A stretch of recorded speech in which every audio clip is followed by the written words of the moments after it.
안녕하세요, 진스입니다. 이번 시간은 엑셀에서 카운트이프 함수 사용 중 조건에 큰 따옴표를 붙여야 하나 말아야 하나 어려워하신다는 질문에 대한 답변을 드리도록 하겠습니다. 이번 영상으로 깔끔하게 해결되었으면 좋겠습니다. 자, 그럼 바로 시작하겠습니다.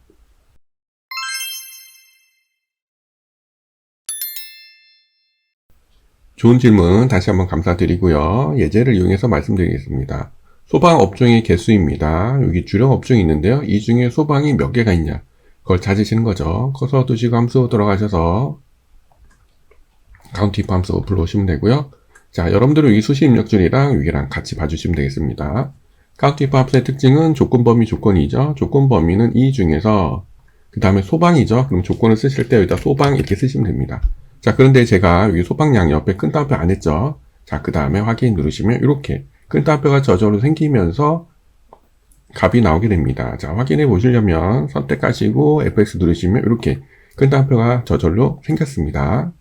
자, 그럼 이렇게 생각하실 수도 있죠. 여기 소방이 문자니까 저절로 생긴 거 아니냐. 자, 그러면 요거를 풀어보겠습니다. 사원이 100 이상인 사원수, 이 중에서 100 이상의 개수를 구하시는 거예요. 자, 커서 두시고 함수 들어가셔서 카운트 if 함수 불러오신 다음에 이 중에서 100 이상 이렇게 하시는 거죠. 여기에서도 큰 따옴표 하지 않았습니다. 그리고 확인 누르면 어떻게 되나요? 네, 큰 따옴표가 저절로 생깁니다. 이렇게 가서 보시면 큰 따옴표가 저절로 생기죠. 자, 그래서 문자 숫자에 따라서 큰 따옴표가 생기냐 안 생기냐가 아니고요. 카운트 if 함수는 여기 두 번째 조건을 쓰실 때 여기 들어가는 인수에 제한적으로 양 옆에 큰 따옴표가 생긴다. 이렇게 생각하시면 되겠습니다.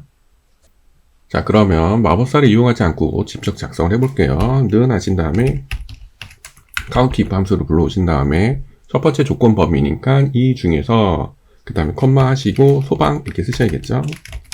자, 그 다음에 가로 닫고 엔터를 치시면 답이 안 나오죠. 자, 함수 마법사로 들어가서 보시면 여기 이렇게 빨간색으로 되어 있죠. 이거는 양쪽에 큰 따옴표가 없다는 뜻입니다. 그래서 이렇게 큰 따옴표를 해주셔야지 값이 나옵니다. 즉 여기서 중요한 거는 마법사를 이용하시면 따옴표가 저절로 생기고요. 작성을 하실 때는 수동으로 직접 쓰셔야 됩니다. 자, 여기서도 다시 해보겠습니다. 카운트 if 함수를 불러오시면 되고요. 그 다음에 조건 범위 잡아주시고 그 다음에 컴마 하시고 이상이다 100 이렇게 하시고 가로 닫으시고 엔터를 치시면 네, 이상하게 되죠. 여기 문제가 있습니다 라고 나옵니다. 자, 그 뜻은 여기에다가 큰 따옴표를 이렇게 해주셔야 됩니다. 자, 그래서 직접 작성하실 때는 큰 따옴표 수동으로 해주셔야 되고요. 그 다음에 마법사를 이용하실 때는 큰 따옴표 안 하셔도 됩니다. 저절로 잡히니까요. 편하게 하셔도 되겠습니다. 다음 예제 말씀드리겠습니다. 평균 이상의 사원수입니다. 이 뜻은 이 중에 사원수 중에 평균을 구하고 평균 이상이 몇 개가 있냐 그걸 구하시는 거죠.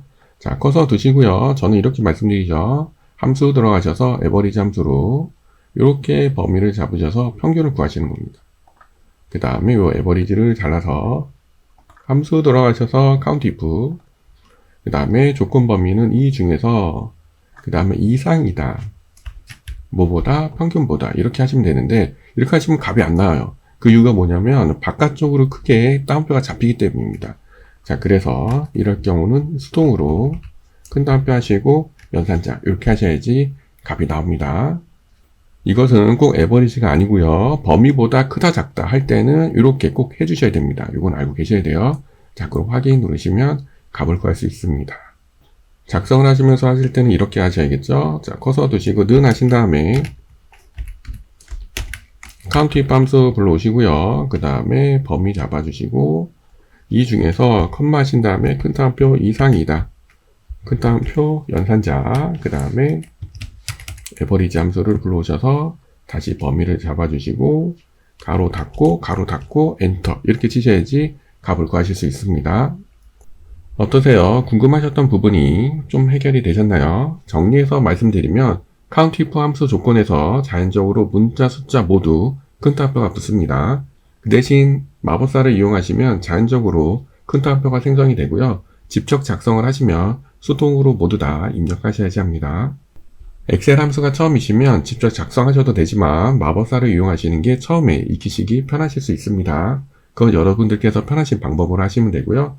여기까지 문의사항에 대해서 답변 드렸습니다. 또 다른 문의사항이 있으시면 댓글 남겨주시고요. 그럼 저는 다음 시간에 뵙겠습니다. 모두 수고하셨습니다.